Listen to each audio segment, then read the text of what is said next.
So, good day sir, I'm Amatong Daniel Idrisi. So, today I'm going to report reorder point o ROP. So, what is reorder point? So, the reorder point o ROP is inventory level at which a new order must be placed to replenish stock before it reaches zero, ensuring continuous operations and preventing stock outs. So, formula: reorder point ROP usage times lead times plus safety stock. So, where usage, how many stock will use, lead time, how long it will arrive or delivered, safety stock, extra inventory keep to cover unexpected demand or delays. So, example, if the company's expected daily usage is 100 bottles of wine, the anticipated delivery is 6 to 10 days. When will be the company place the order or the order point? So the formula is ROP usage times lead times plus safety stock. So ROP equals to 100 bottles per day times 6 to 10 days plus 100 bottles per day times 4. So ROP equals to 100 times 6 to 10 days plus 100 times 4. So ROP equals to 600 plus 400. So the total of ROP is 1,000 bottles of wine. So the place the order is June 13. Lead time 6 to 10 days. Order will arrive June 19. June 19, 6 days minimum order lead time. Safety stock dates June 19, June 13, 4 days.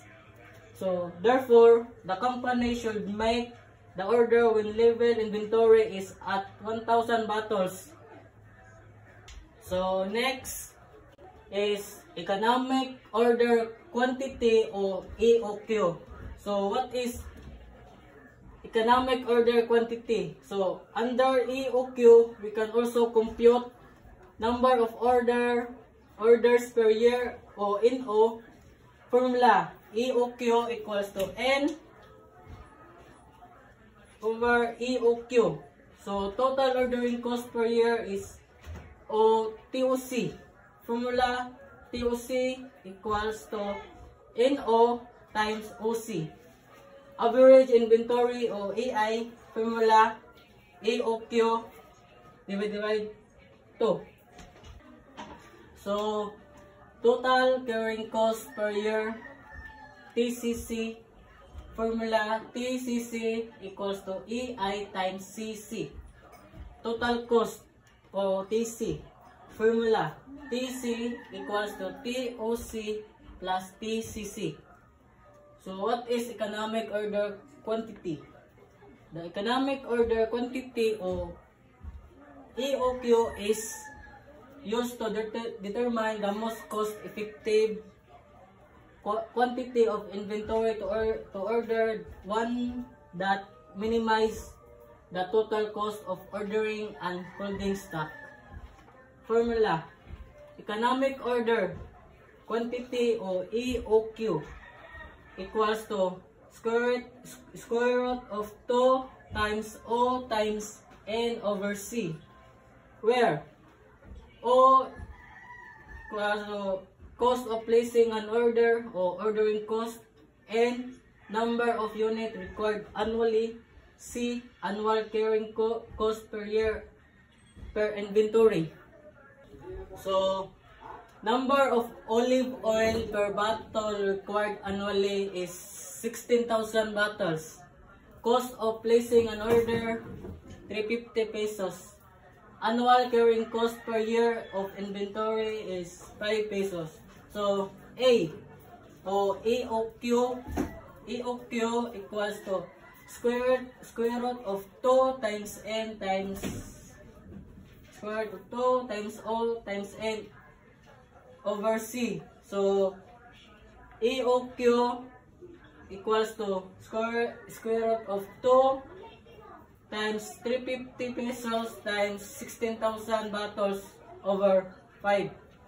Next is the total of square root of 2,240 and then the total of E of Q is 1,497 bottles. Next, B. Number of order per year o NO equals to N over E of Q. NO equals to 16,000 bottles over 1,497 bottles. NO equals to 11 orders. So C. Total ordering cost per year o TOC. TOC equals to NO times OC. TOC equals to 11 order times 350. Yan total is 3,850 pesos. Next, average inventory o EI. EI equals to E of Q over 2. EI equals to 1,497 bottles over 2